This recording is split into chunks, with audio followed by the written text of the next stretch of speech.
I chicchi della grandine precipitati nella notte nelle campagne di Boiana Maggiore e Noventa Vicentina sono ancora presenti ad oltre 15 ore dal violentissimo temporale che si è scatenato anche nella provincia berica. Il maltempo con raffiche di vento e bombe d'acqua ha colpito a macchie di leopardo da nord a sud del territorio vicentino a causa del repentino abbassamento delle temperature dopo la calura delle scorse settimane. Ancora una volta ovviamente di questi fenomeni ne avremo sempre più spesso grazie al contributo del surriscaldamento globale. Le temperature sono sempre più alte, sempre più energia in gioco e questi sono i fenomeni, i risultati che vediamo.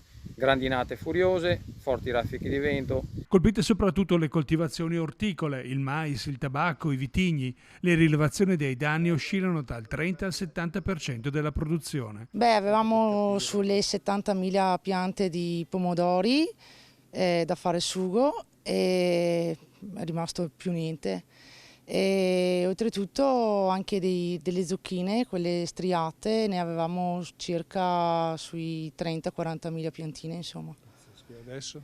E adesso non c'è più niente. Il cambiamento climatico anche in questa zona è evidente, perché l'anno scorso ci siamo ritrovati qua con la tua collega e qua eravamo allagati, avevamo 1 metro d'acqua che a ricordo dei nostri anziani non c'era mai stato. Adesso si comincia con la grandine dopo un anno.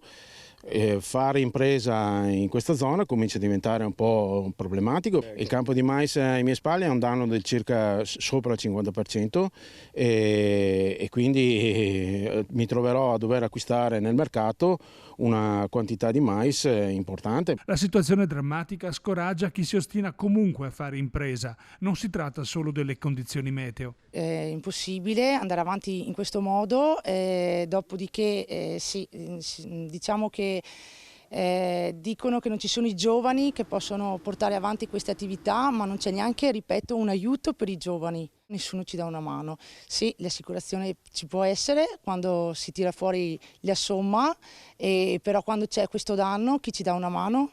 Ce l'hai assicurato?